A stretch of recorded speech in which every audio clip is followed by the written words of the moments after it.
ونستغفره ونعوذ بالله من شرور أنفسنا وسيئات أعمالنا من يهده الله فلا مضل له ومن يضلل فلا هادي له وأشهد أن لا إله إلا الله وحده لا شريك له وأشهد أن محمدا عبده ورسوله يا أيها الذين آمنوا اتقوا الله حق تقاته ولا تموتن إلا وأنتم مسلمون يا أيها الناس اتقوا ربكم الذي خلقكم من نفس واحدة وخلق منها زوجها وبث منهما رجالا كثيرا ونساء واتقوا الله الذي تساءلون به والأرحام إن الله كان عليكم رقيبا يا أيها الذين آمنوا اتقوا الله وقولوا قولا سديدا يصلح لكم أعمالكم ويغفر لكم ذنوبكم ومن يطع الله ورسوله فقد فاز فوزا عظيما أما بعد فإن خير الكلام كلام الله وأحسن الهدي هدي محمد صلى الله عليه وسلم وشر الأمور محدثاتها وكل محدثة بدعة وكل بدعة ضلالة كل ضلالة في النار. As we continue on the last part of the chapter, on this night is Wednesday, September the 19th, 7:43 p.m., 2018 of the of the Gregorian calendar, which agrees with the 9th, or what technically now is the 10th of Ashura, the 9th. We just concluded the 9th night, which is the 9th of Muharram, but initially now it's the 10th of Muharram, literally. The 10th of Muharram, which coincides as far as the Hijri calendar, 1440 after the Hijrah of Mustafa alayhi salatu wassalam. We take consideration that a lot of the brothers probably more than likely these days was fasting. So, as we know, it is from the Sunnah in these days in which a lot of the people are fasting, lillahi alhamd. So we're not going to make the lesson too long, inshaAllah, bi'idhnillah jalla wa azz. As we continue in the last part of the chapter, as you'll find ya ma'ashal ikhwa, as we were speaking in the matters from the last lesson, it's not in this book. And we stopped at which matter, everyone? The seventh matter? Jayyid. The seventh matter, if everyone reads in their books, it says Tafsir al-Ayah Thalitha. The tafsir of the third ayah. Which ayah was that, what everyone? That we said that Allah Ta'ala mentioned in His book about how rizq, that who you invoke upon, لا يملكون لكم رزقا فابتغوا عند الله الرزق وَاعْبُدُوهُ وَاشْكُرُوا لَهُ إِلَيْهِ تُرْجِعُونَ. That Allah Ta'ala, that He mentions in His book, He says that which you was worship besides Him, He says in the book, if you look, everyone looks in their book, as we already covered, the great Imam Shaykh Muhammad Abdul Wahhab rahimahullah, that he put these matters in the chapter in order to acclimate the student of knowledge of time, the affair, or tying the matter to the ayat of what we just covered, in order to strengthen and educate and have your memory, and to also allow one to be custom cadence, stop pressing with your hair, and to also one for now to be acclimated towards what? Tying the affairs or tying the masail or the matters with the ayah, and able to what? Understand it properly. So tying everything in together, you'll find that every chapter he mentions these matters to tie it into what we already covered, in order to attain the proper understanding, and also likewise to have the student of knowledge acclimated towards knowing and tying the matters in along with the evidences and proofs, and have them linked together. So you see the matter, then the evidence for it is this. You see this matter, the evidence for it is this. Or he will try to exercise the student of knowledge, the one seeking knowledge, his memory. Not his memory, his understanding. Saying, for example, he'll mention the matter. Then you have to look back in the ayah to know what he was speaking about. So to tie everything in together, or to tie everything in together. So it says tafsir al-ayah thalitha. It says the tafsir of the third ayah. What ayah is that, everyone? If you look in your book, so now you have to turn back the page. What if you had it memorized?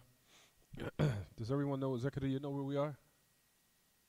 He knows where we are. طيب. As it says, you don't know where we are?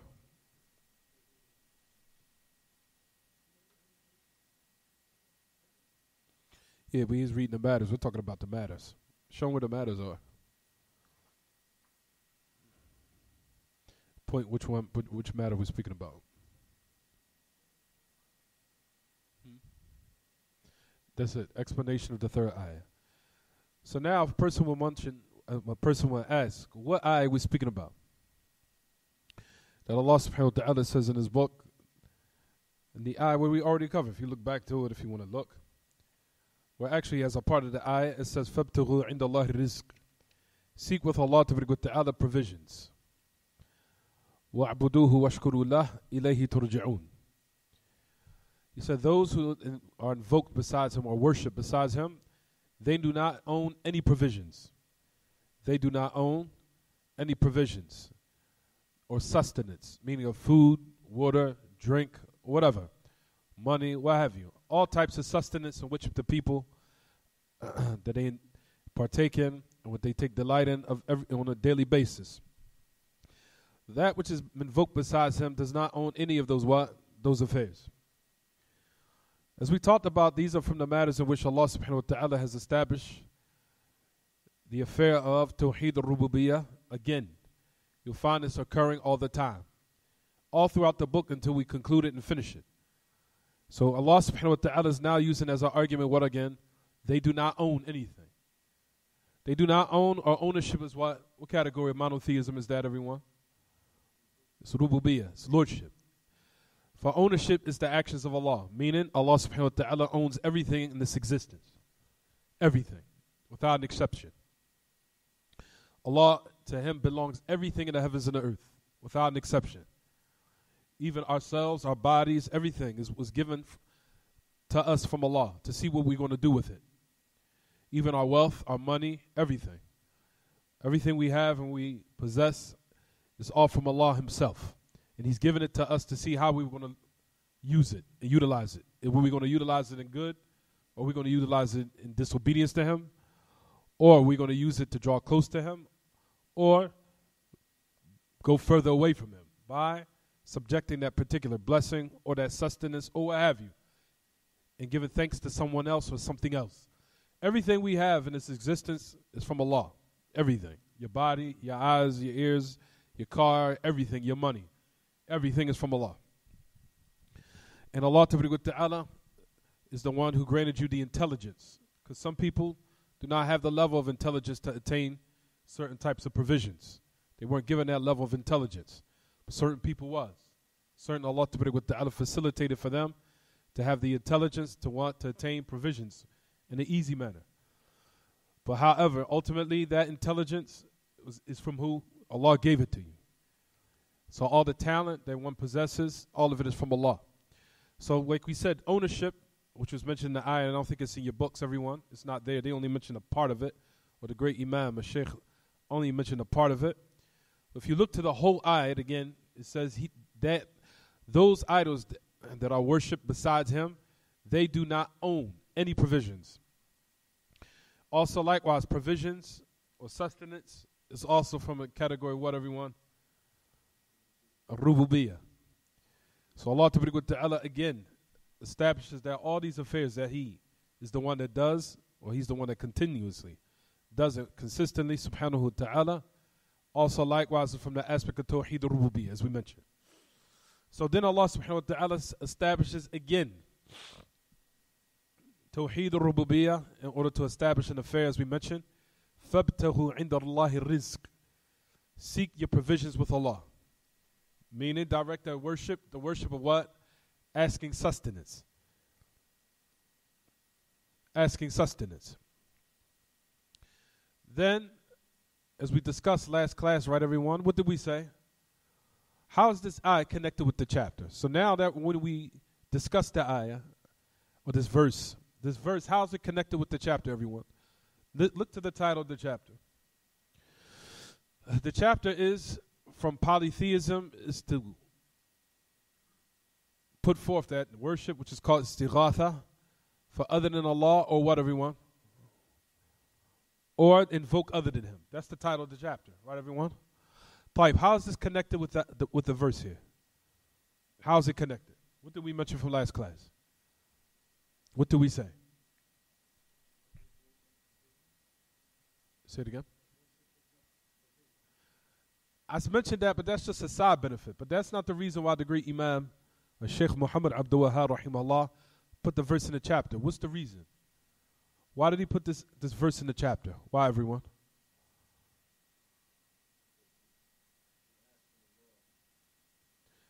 Again, from polytheism is istighatha. What's istighatha? What's the meaning of istighatha? That's not just the meaning of istighatha. It's not just a type of supplication. Exactly. Relief. That's the key word. Relief. Taib. Look to the verse in your book. See, this is the reason why he put these matters in the last part of the chapter. This is the reason.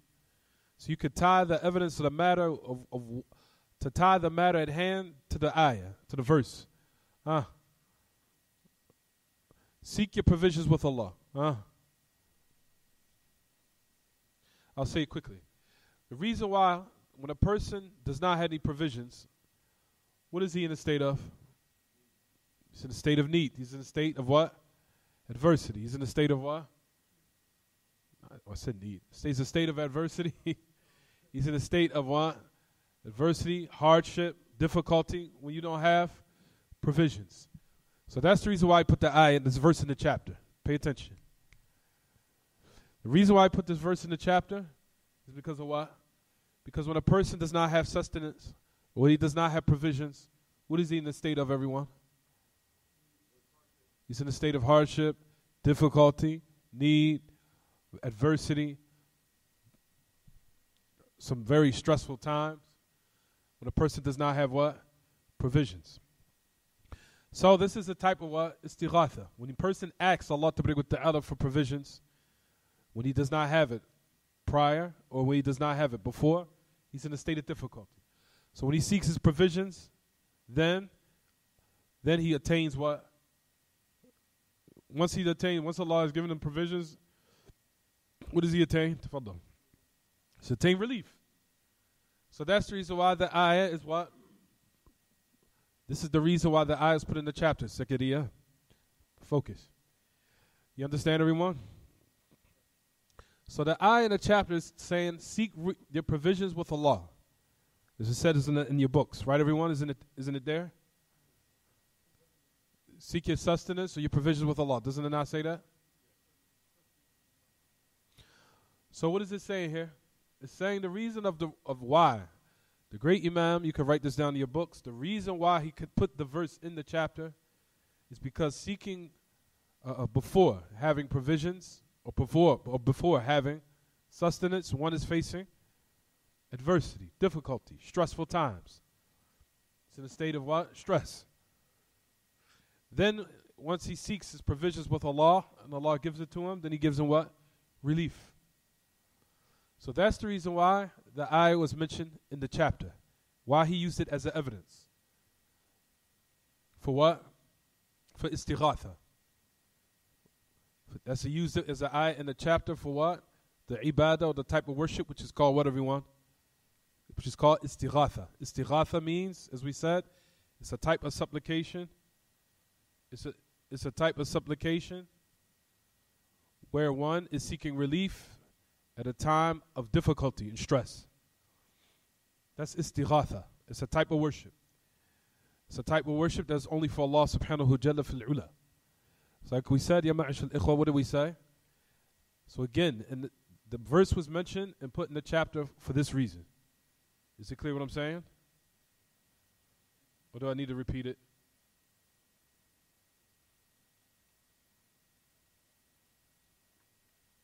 Do I need to repeat it? Is it clear? Is it clear, everyone? Right.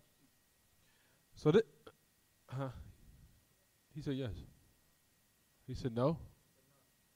Oh, na'am. Oh, okay. طيب. So we said, Ya ma'ashal ikhwa, this is the reason why that ayah was put in the chapter.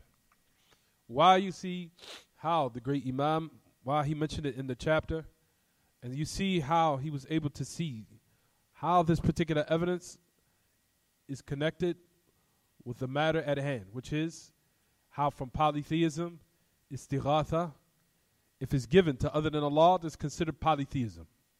Meaning, if you was to seek provisions, meaning as far as in worship, when you raise your hands in supplication and you ask other than Allah for those provisions during that time of hardship, if you raise your hands and pray or make supplication or supplication or invocation or any type of worship, asking that thing or that particular created thing or anything created to give you provisions or to provide or to open up the doors of sustenance for you, that's major polytheism. That will nullify your Islam. Because you have given that aspect of worship, which is called istighatha, to other than Allah. If you've done that, then what, everyone? Your Islam is nullified. And if you die in that state, you'll be in the hellfire forever. That's the reason why he made and authored this book, because, like we said, he's teaching in detail where polytheism, where it lurks, where the doors open, and how a person can fall into it. So he's saying, seek your provisions with Allah.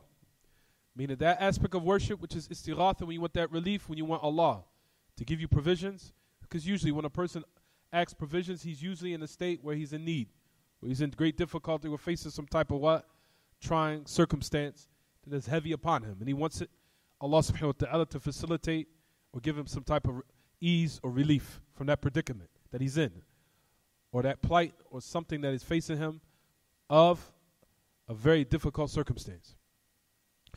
So now when a person is in this type of situation, he raises his hands and he wants his Lord, he asks Allah. If he does and raises his hands seeking that relief from other than Allah, from something created, then like we said, what, everyone? That's what? That's major polytheism. Major polytheism. It'll nullify your Islam. So is it clear why I mentioned the tafsir of the ayah? So is the matter clear now? This is the reason why he mentioned these matters at the last part of the chapter. In order for you to tie it in with the what? With the verse. So you can connect the dots, for lack of better words, connect everything so it can be clear of how he used the ayah as an evidence and how is it suitable for the chapter or the matter of what we're discussing. Is it clear what I'm saying, everyone?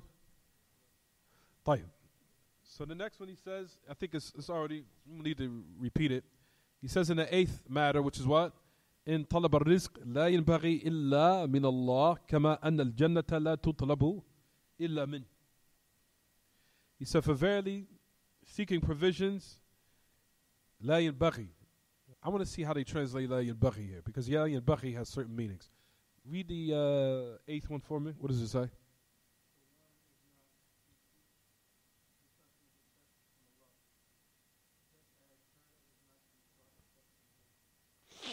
Here it says seeking provisions is not befitting except for Allah, meaning the aspect of asking for sustenance in the affairs of worship. You understand, everyone? Because I don't want anyone to get the misunderstanding not to seek sustenance except from Allah. That means amongst the creation. That doesn't mean as far as the aspect of work. That's something different. Or seeking a job or occupation. He's talking about the affairs of what? Of the ibadah. Of the ibadah. Not talking about a work or occupation or job. That's how a person attains his provisions. And also likewise, keep in mind, everyone, when you go out and seek your provisions, or you go out for occupation or work or job to seek your provisions, still we said and we constantly mention on every occasion that your heart is tied in with Allah, even though you're out looking for a job or working at a specific occupation or job. You look at the job as if what? That's just only the means of how you attain your sustenance, your provisions, or your money, or what have you, to give you, you're living. However, your heart is only tied in with Allah, as we mentioned, right, everyone? Because it's Allah subhanahu wa ta'ala that facilitated it for you. And if Allah had willed, Allah could put in the heart of the person who's supposed to hire you, He can inspire that person or put in the heart not to hire you. Or He can if Allah wanted, He can inspire him to not give you your money. As that's happened to a lot of people. They'll work and they will not retain they will not attain their money.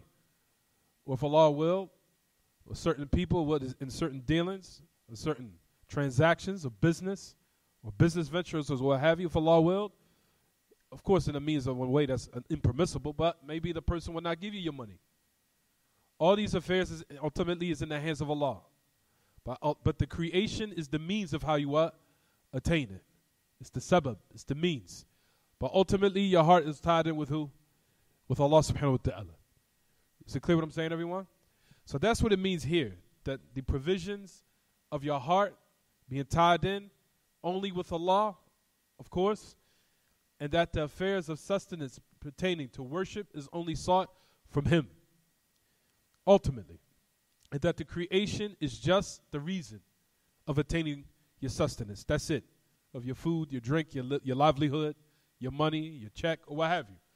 The creation is just the means of how you attain it. But Allah subhanahu wa ta'ala is the one who facilitates it. He's the one that makes it easy for you. And He's the one that wills it for you. And like we said, and if Allah willed, He would put in the heart of the one who's in charge of your job, He would put in his heart not to give you your money. Or maybe He might put in your heart to let you go, or what have you. Or if a person that has his own business, let's just say, a person say, well, I don't have a boss, I'm my own business. Allah might put and inspire the creation not to seek any work from you. Or not to, to do any trade or business with you. Or not for you to have any customers. He might turn their hearts away. And we know that happens with people who have businesses. They have some time where they're making a lot of an abundance of money, and sometimes the money might decrease. That happens. It fluctuates, right, everyone? Depending on seasons, depending on occasions, depending on certain times of the year, what have you. But if Allah subhanahu wa ta'ala will, He will not allow anyone to come to you. Or something might happen to your business or your trade or your merchandise. So ultimately these affairs are from Allah, and Allah facilitates it for one so he can earn his livelihood. But however, one looks to the creation as just the mere means, whereas his heart is tied in with who? With Allah subhanahu wa ta'ala. Is it clear what I'm saying, everyone? So that's what he's saying here, that the rizq is not befitting that it be sought except from Allah, ultimately. And we take our affairs firstly to Allah subhanahu wa ta'ala in our worship, in the time when we pray, in the time we make sujood. We ask Allah subhanahu wa ta'ala if a person is in need and he needs some provisions to support his family or to support his wife or what have you. He will make sujood to Allah and ask Allah first. Take it to his Lord. And then after that, he puts his trust in Allah, ties his heart in with Allah, and he goes out and seeks the provisions through the creation, where he has the belief that the creation is just the mere means of how he attains his livelihood. Is it clear what I'm saying, everyone? Is it clear? So that's what he's saying here.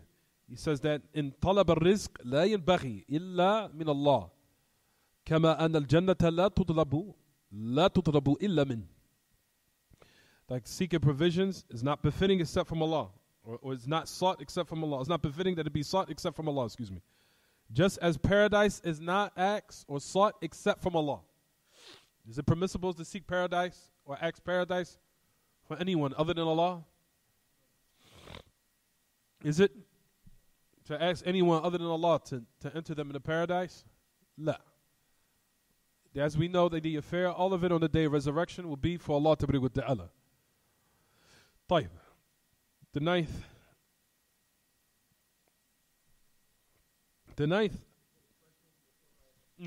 next relation of the fourth ayah. طيب. تفسير الآية الرابعة.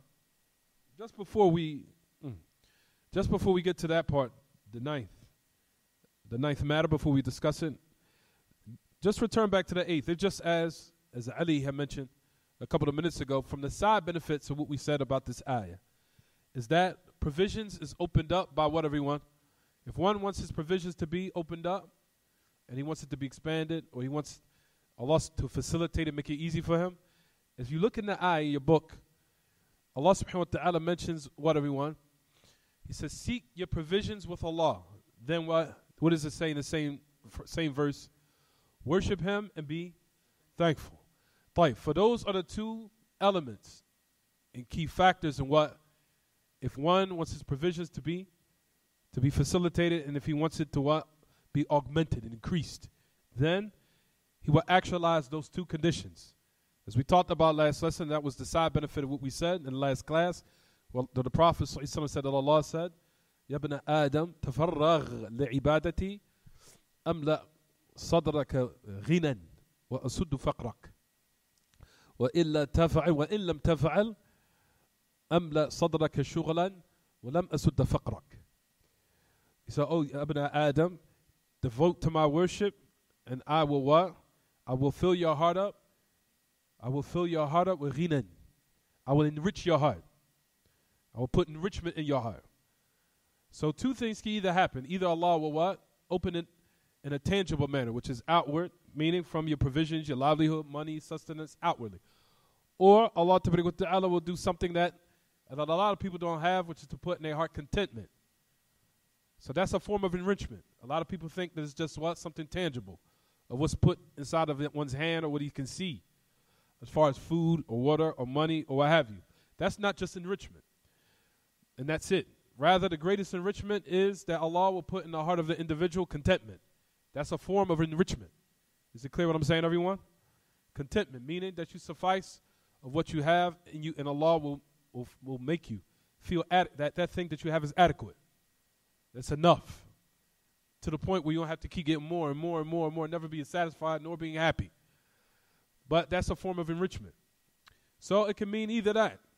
Either if you devote to my worship, I will fill your heart up with enrichment. So it can either mean the type of enrichment of what is tangible, of what you get in your hand, of money, of course, or food, or what have you. Or it can mean the enrichment of what, everyone? Of what Allah places in the heart of contentment. Even though you might not have much, but you still feel like you're the richest person in the world. In which a lot of people do not have that feeling. They have a lot of money, but they still feel poor, and they still feel sad, and they still feel depressed, and they feel that they're still missing something until they're chasing and chasing and chasing until they're never satisfied. For that is another type of enrichment that Allah Ta'ala says in this ayah. If you look into it, it says worship Him, and based upon the tafsir of it, that is from the tafsir of which the Prophet ﷺ said that Allah said, if you devote to my worship, I will fill your heart up with enrichment, and I will remove your poverty. وَأَسُدُّ فَقْرَكَ, and I'll remove your poverty. And this is a refutation against those who say about how, from those du'at who try to belittle the Tawheed of Allah by saying, people think that now that if a person devotes towards monotheism and the worship of Allah and a knowledge of Allah, that Allah Ta'ala automatically is going to make our affairs and our social ills disappear. Then he says, and you know how Umar al-Khattab had mentioned in the Athar that this is what they say, that if poverty was a man, then I would have killed him or what have you. Or if it was a person, poverty, meaning the state of difficulty for people who's in need, if that was the case, or if it was a person that would exist, then I would kill him. طيب. Based upon this, Ya Ma'ashal Ikhwa, Allah subhanahu wa ta'ala is clearly saying, here in this particular hadith, devote to my worship, which is to what? Start with Tawheed, with monotheism. And if that's the case and you do that, and you also fulfill the aspect of Aqidah, of monotheism, then it says in the last part, and if you do not do that, I will continue to make you what? Busy. And I will not remove your poverty. So ultimately, it's not about what is tangible all the time. It's about what Allah puts in your heart of enrichment, of being content with what you have. That's the ultimate happiness. Whether or not you have a lot of money or you have a little bit of money. And notice that Allah subhanahu wa ta'ala said the reason of you attaining this feeling is what? Devoting to His what? Which is Tawheed, right, everyone? So whether or not a person starts with that affair, Allah ta'ala promises that what? He will remove your poverty. If you start with that first. And the outcome of it is that he will remove your poverty. Either one or two ways, either by putting in your heart enrichment, by making you content, and having that little bit of what you have adequate. And you feel like you're the richest person in the dunya. And he will also what? And he said, I will remove your poverty. So it starts with the monotheism first. And then on top of that, like we said, being thankful to him. Meaning not only asking Allah for provisions, but you have to follow it up with his ibadah. Things we doing now today, from salawat, from also siyam, and on the days where it's not only just obligatory, but even voluntary. Like what we just did today and tomorrow. And these are means to how a person what? Attains this type of enrichment. And it also says in the ayah, be thankful to him. That's also a reason of what will open up the provisions for him, for a person, for a servant. Which is what? Being thankful with the tongue, and with the heart, and with the limbs. And when we say the limbs, meaning doing righteous actions.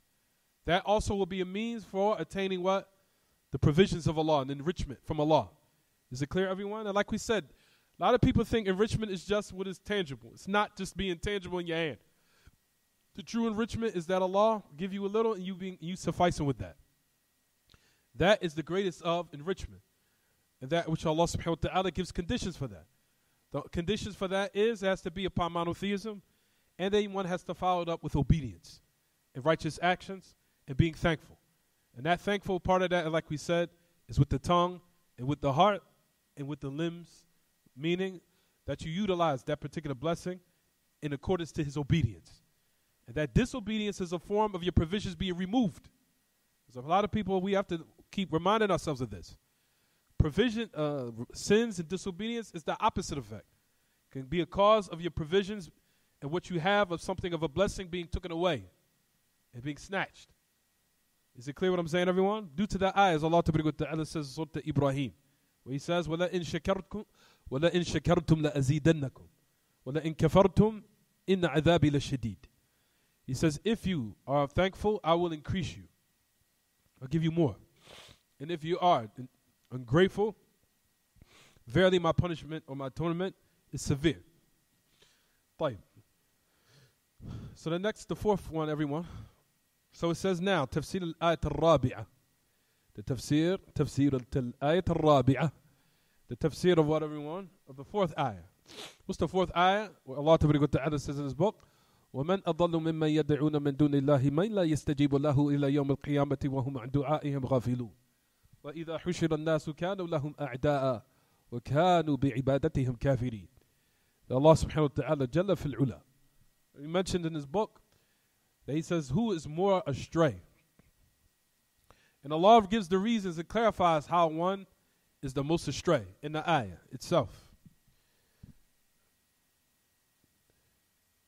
من لا يستجيب له إلى يوم القيامة وهم عن دعائهم غافلون. Who is more astray? And who is more adal? Meaning one who is furthest from guidance of what is correct. And then Allah subhanahu wa ta'ala clarifies the reasons. For the one who invokes or acts in worship, number one, that cannot answer him. That's number one. Until the day, all the way up to the day of resurrection. That's number one. Then Allah clarifies the second reason why a person is most astray. مَنْ لَا يَسْتَجِيبُ لَهُ إِلَى يَوْمِ الْقِيَامَةِ وَهُمْ عَنْ دُعَائِهِمْ غَافِلُونَ. Then that which you worshiping, that particular idol, also likewise is totally heedless. Doesn't have any awareness that you are calling on it. Totally ghafil. Your invocation to what you're directing towards that particular idol does not have any type of awareness of what you're doing. And on the day, now the third reason, and the people are gathered, they'll flip. Meaning that what you have of that love in this world will flip into enmity. And they will come on the day of resurrection denying you worshiping them. 4 reasons Allah subhanahu wa ta'ala says, clarifying why this person that directs this worship to other than him is the most astray and the most misguided of people. Meaning absolute stupidity, if you want to say, for lack of better words, of what this person is doing of polytheism and worshiping of other than Allah is absolute what? Absolute stupidity and absolute foolishness. Why would you call on something that, number one, can't answer you? Allah says. Firstly, it's not going to answer your call. Then on top of that, they are totally unaware of you calling on them. Then on the day of resurrection, they're going to flip as their enemy against you. Then they're going to deny you worshiping them in this world. How can you get more astray than that? Is there any more of dalal, of misguidance, more than that type of state? Is there any more misguidance than that, than a person being misguided than that? Is there anyone? There isn't any.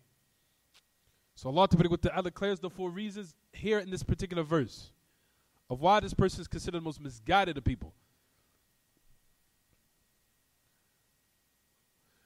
Tayyib, why was this? Wow. Sorry, I came in that fast. How is, I'm not thinking 2 more minutes. How is this ayah connected with the chapter, everyone? How? How is this verse connected with the chapter?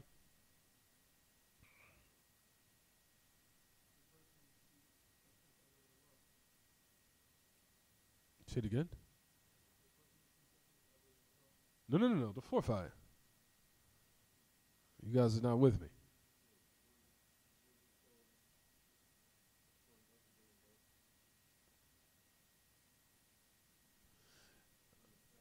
Go to the chapter. What's the title of the chapter? Go to the title of the chapter. I'm sorry, Jamar. What was you saying, Jamar? Jayyid. One who calls on upon other than Allah. What's the title of the chapter, everyone?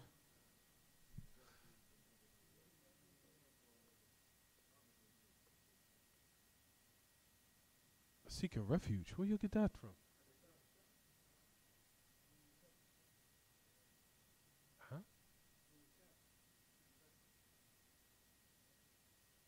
Seeking refuge. We're talking about istighadha.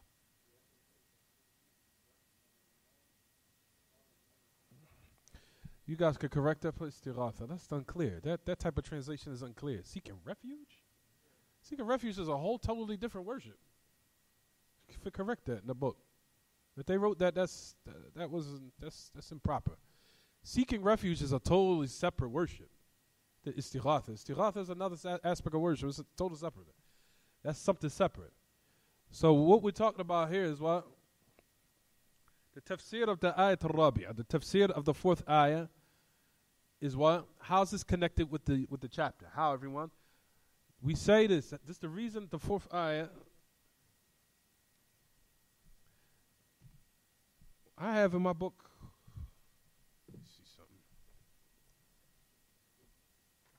It should be seeking relief, not seeking refuge. That's a mistranslation.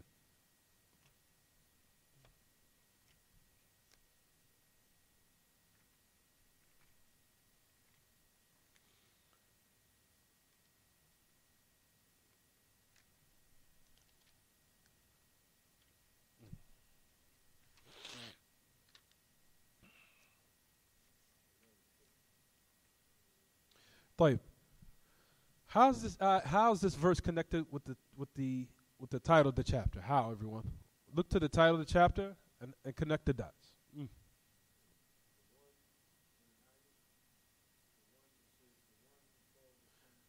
I know that. Go back to the title. Connect it.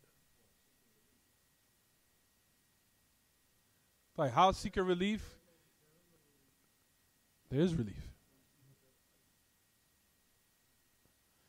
Look to the title of the chapter.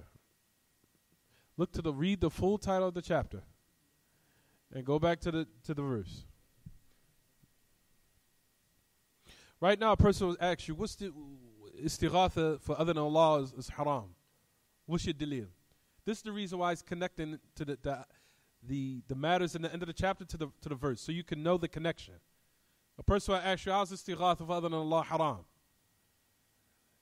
Then he uses evidences. You have to connect it. This is like this was this. You have to now say, I don't want to say the answer because you guys want to know the answer. Say it again. Tafaddal.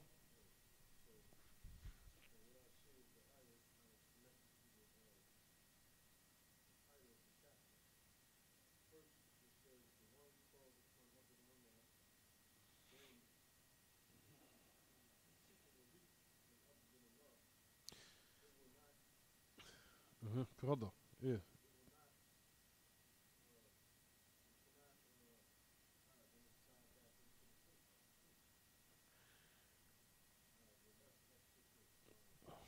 Mhm.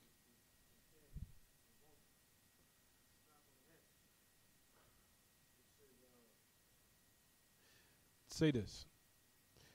Here it's talking about, in the ayah, in the verse is talking about calling on Allah, which is dua.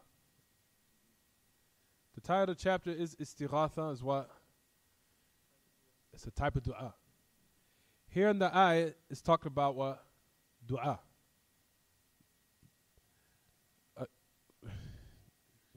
Call the there. Allah Akbar, Allah Akbar.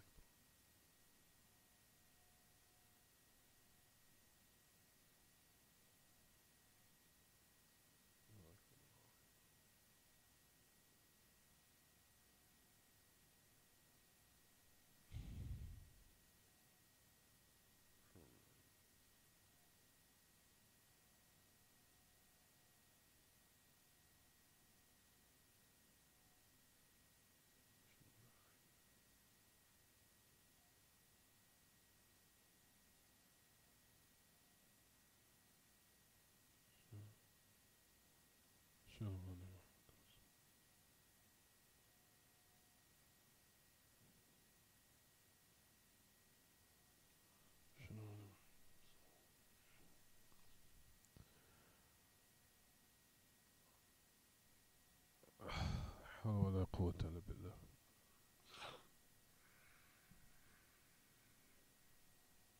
ولا قوة إلا بالله.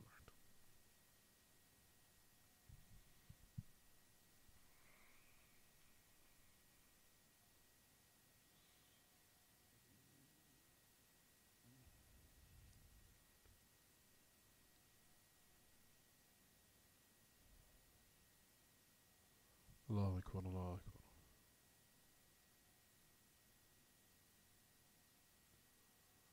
اللهم رب هذه الدعوة التامة والصلاة القائمة آتي محمد وسيد الفضيل وبعث مقام محمود. All you have to do is say it concisely, just like this. Here in the ayah, verses talk about dua. Alright? The chapter is talking about istighatha, and istighatha is a type of dua. So anyone that makes any type of dua, or if you want to just cut it short, the chapter is also speaking about supplication, dua. If you look in your chapter, look to the heading of the chapter, look to the heading. It's talking about istighatha being a type of supplication. Generally, supplication is only for Allah. And Allah is saying that if you direct it to other than Him, it's polytheism. And istighatha is a type of supplication. Bang, that's it. Dua is what? Dua is only for Allah. Dua is only for what? It's only for Allah subhanahu wa ta'ala. It's only given to who? To Him. And istighatha is a type of what? Supplication. Dua. That's it. So that's how the ayah is tied in with what? With the chapter.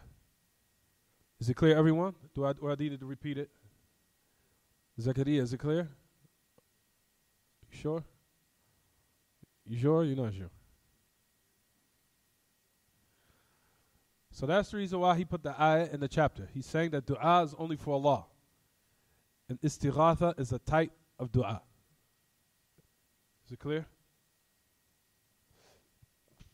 Camden, you with me? You're tired today?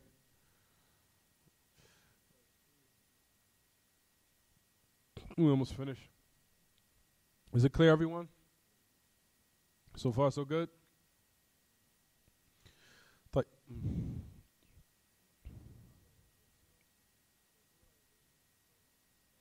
supplication, to call on. Istighatha is a type of supplication. It's a type of worship. When you go like this, you raise your hands to ask Allah, and you're in a time of this is supplication. Asking Allah, oh please get me out the situation I'm in. All right.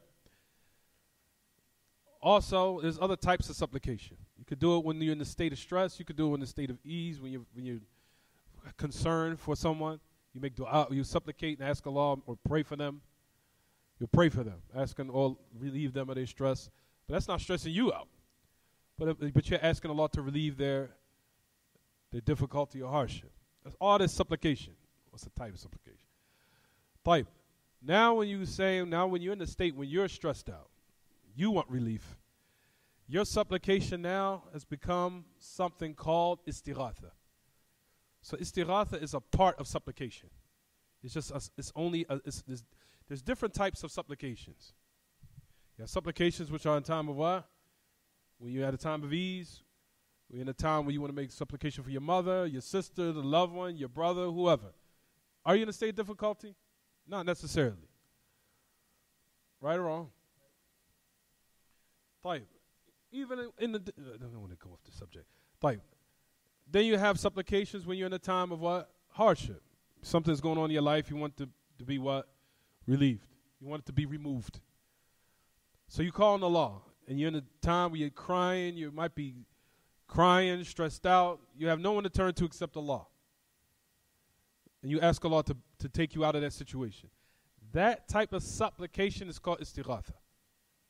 So notice I said istighatha is a part of what? Supplication. So they're all tied in together.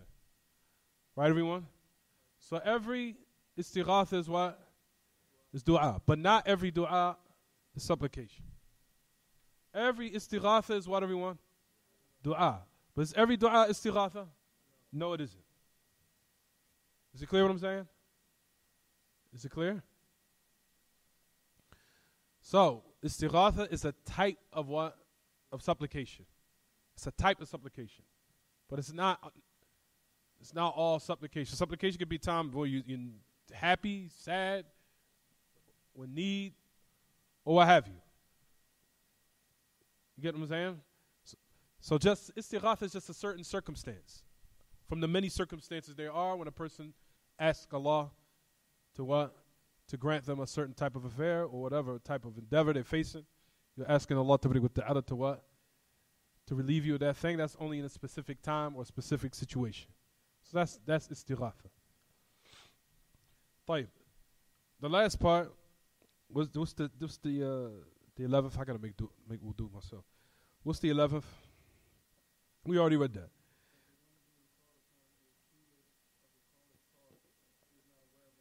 Jayyid. We already made that clear. What's the 12th?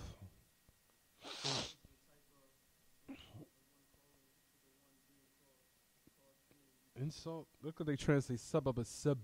Look how translators. Sub. They translate sabab as sub. Sabab is reason. Sub is insult. Sabab is reason. Sub is insult. Like ana sababtuhu. Like I insulted him, I cursed him. Ana asubbuhu al-an. I'm insulting him now. Then you have the word sabab. That means reason. Sabab, not sub. But they thought it was sub. That the calling, he says, أَنَّ تِلْكَ الدَّعْوَ سَبَبٌ لِبُغْضِ الْمَدْعُومِ. He says that calling on those idols will be a reason for the hatred of those idols for that worshiper or that servant on the day of resurrection.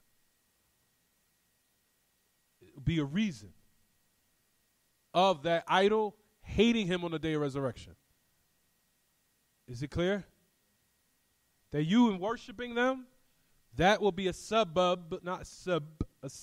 a reason for that idol hating you on the day of resurrection. Or that creation, no matter who it is. Is it clear what I'm saying? Whether it be Muhammad sallallahu alaihi wasallam, whether it be Isa alayhi salatu wasalam, or whether it be a tree, rock, whatever. Or the shaitan himself, even Iblis, the unseen shaitan. Everything that's worshipped in this world, in this existence, that's created, all are going to come on the day of resurrection and reject and flip and free himself from you on the day of resurrection. Everything that's created. Everything. Everything, the angels, the prophets, the messengers, the righteous, and even the wretched. Everyone is going to flip, and their love is going to be cut off. As Allah says in His book, وَتَقَطَّعْتْ بِهِمُ الْأَسْبَابِ تَقَطَّعْتْ بِهِمُ الْأَسْبَابِ وَقَالَ ابْنُ عَبَّاسِ الْمَحَبَّةِ. As Allah says in His book, He says, إِتَّبَرَّأَ الَّذِينَ اتُّبِعُوا مِنَ الَّذِينَ اتَّبَعُوا وَرَأَوُا الْعَذَابَ وَتَقَطَّعْتْ بِهِمُ الْأَسْبَابِ. وقال الذين اتبعوا وقال الذين اتبعوا لو أن لنا كرة وقال الذين اتبعوا لو أن لنا كرة فنتبرأ منهم كما تبرأوا منا. As Allah Ta'ala says that to those who used to be what? Followed in this world will free themselves from those who used to follow them, meaning the worshippers, meaning the people who used to worship them. And the asbab will be cut off, meaning the love, meaning they're going to become enemies. So everything that's called on or worshipped in this world, no matter whether it's Buddha, no matter whether it's Isa, no matter it's Jesus, the son of Mary, even the Prophet ﷺ himself, Muhammad. Rather, that's going to be a reason for Muhammad ﷺ hating you on the day of resurrection, because you did an act that totally nullified his whole mission. The whole mission of why he was a prophet and a messenger, you nullified it when you worshipped other than Allah. And you called on other than Allah. The whole reason why you Muslim, you nullified it. Is it here? Is it clear what I'm saying, everyone? طيب.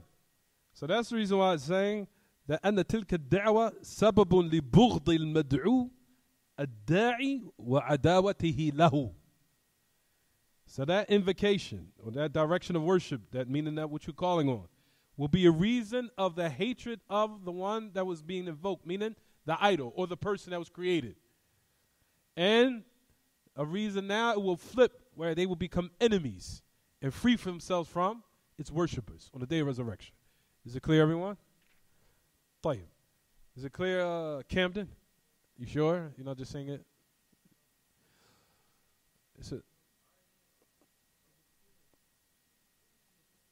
جيد. طيب. So as we go on and say, تسمية تلك الدعوة عبادة للمدعو.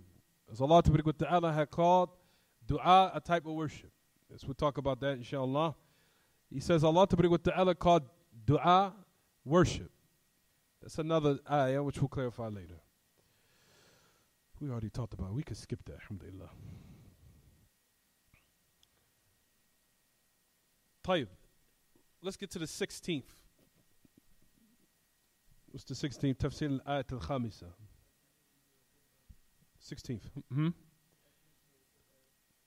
What's the explanation of the 5th ayah, everyone? Or how will we connect it? It will stop, inshallah. I have to make wudu myself. Well, let's try to finish it off so we can start the next chapter, next lesson. Where does it say in the ayah? Connect the ayah with the chapter, or with the title of the chapter.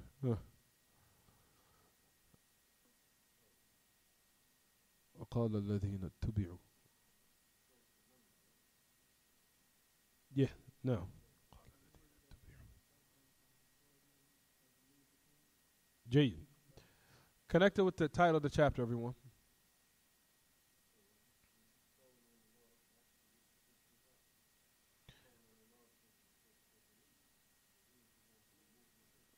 Jade. But it's saying who will answer the muttar. Muttar in Arabic means someone who's in a state of what? Severe stress. مضطر ما يجيب المضطر إذا دعاه يكشف السوء ويجعلكم خلفاء الأرض إله مع الله قليلا ما تذكرون. طيب. So now it says in the ayah, what everyone? Who will answer the muttar? The one who's in a situation where he's facing stress, the trying time, adversity, difficulty, extreme, hard circumstance. So that's connected with the aspect of the title of the chapter, which is what? Seeking istighatha. Relief now. So the one who's in a severe circumstance, he wants relief. So we mentioned the ayah. That's the reason why the great imam or the author mentioned the ayah in the chapter. That istighatha is a time of adversity, and Allah answers the one who's in a state of stress and adversity or facing difficulty. So that's the reason why he put the ayah in the chapter, right, everyone? Is it clear? That's why he put the ayah in the chapter. طيب. it says والأمر العجيب وهو إقرار عبدة الأوثان أنه لا يجيب المضطر إلا الله ولأجل هذا يدعونه في الشدائد مخلصين له الدين. What does it say in the 17th matter? Listen to what I mentioned. What it says. He says what's affair that, he says an affair that's amazing. He said what's amazing is strange. He says that they acknowledge, meaning the people who worship idols, that no one answers the person facing distress. No one answers them except Allah. He says, so for that reason, they invoke Him, subhanahu wa ta'ala, during times of hardship and difficulty. Turning and making the worship genuine and sincere for Him during the times of hardship. But however, during the times of ease, then what?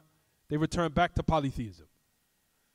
In these days and times, you'll find it's even worse than the shirk of the Quraysh of these days, of what certain people they commit, which is what? Where they make or fall into polytheism during the times of difficulty and ease together. That's even more strange. In the contrast to the Quraysh during the time of the Prophet ﷺ, that they only used to what? Commit shirk with Allah in the times of hardship. That was it. As Allah Ta'ala says in His book, وَإِذَا مَسَّكُمُ الضُّرُّ فِي الْبَحْرِ ضَلَّ مَنْ تَدْعُونَ إِلَّا إِيَّاهُ فَلَمَّا نَجَّاكُمْ إِلَى الْبَرِّ أَعْرَضْتُمْ وَكَانَ الْإِنسَانُ كَفُورًا. So it says in the ayah, what everyone? He says, during the time when you are sailing about in the sea, everything that you used to invoke along with Allah or besides Him, all of it went astray, meaning that you rejected it. And you went back to what is correct during the time where you were facing destruction or are facing a life-threatening situation. You return back to your fitrah.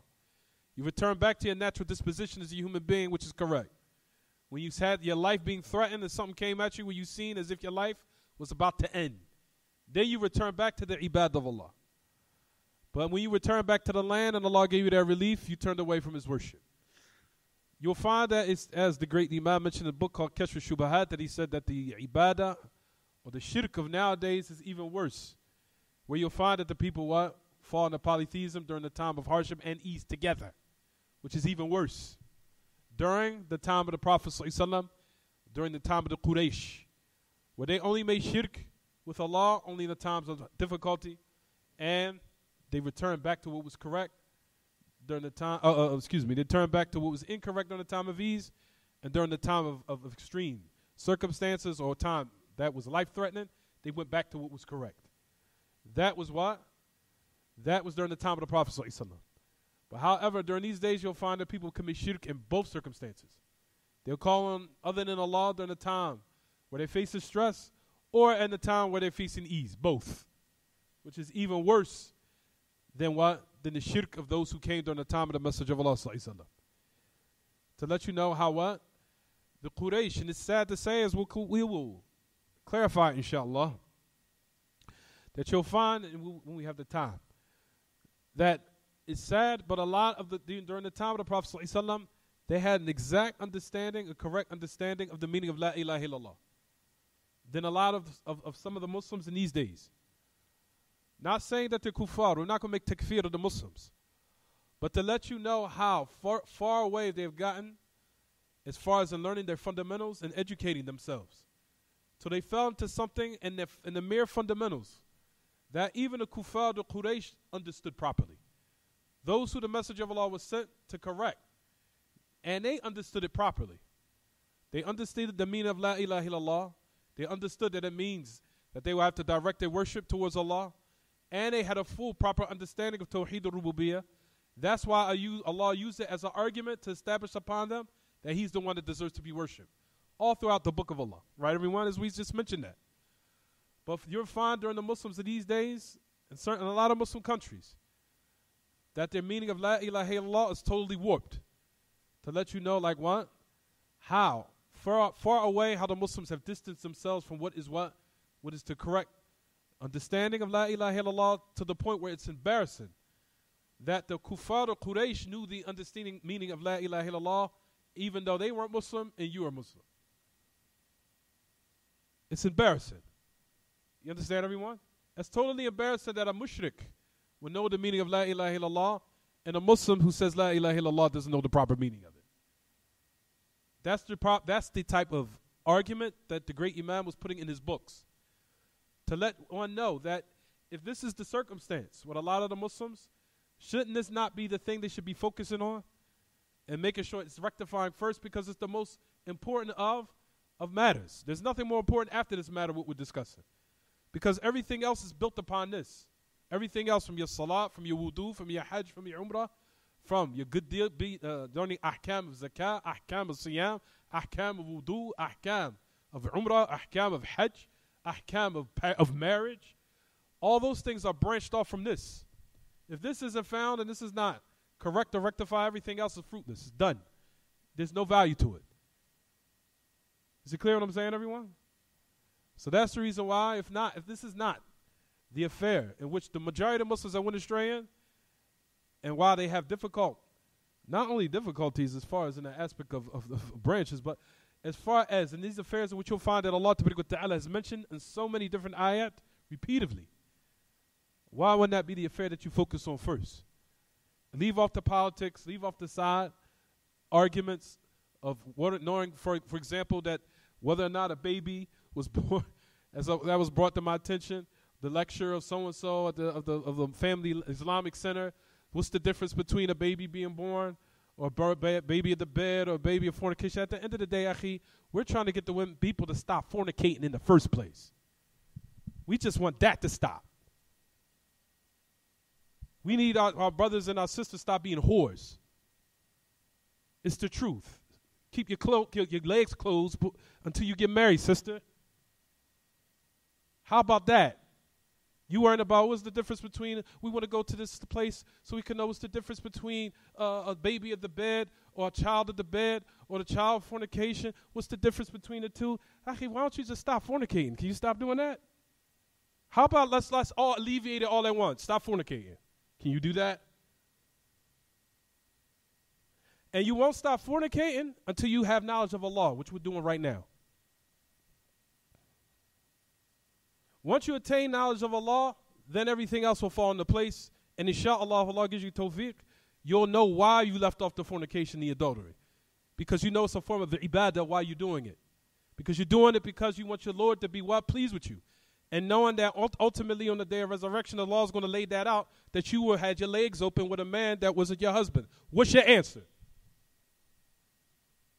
Because all of that will be played out on the day of resurrection. It is. Sister, Allah is going to play it all out for all of us. May Allah subhanahu wa ta'ala forgive us on the day of resurrection for all the filth we've done. Allah is going to play that out. You had your legs wide open for a man that you was not your husband. What's your answer? Are you ready for the answer? Do you have one?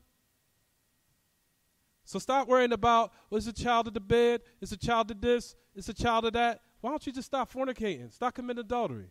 And you won't do that until you learn this knowledge first. Because everything else, like we said, is built upon this. Am I right or wrong? So we concluded the chapter and we'll start the next one, inshallah. هذا وصلى الله وسلم وبارك على نبينا محمد وعلى آله وصحبه وسلم. سبحانك اللهم وبحمدك أشهد أن لا إله إلا أنت أستغفرك وأتوب إليك. Any questions about the lesson? About the lesson, everyone? Is it clear? I gotta use it. You have to excuse me.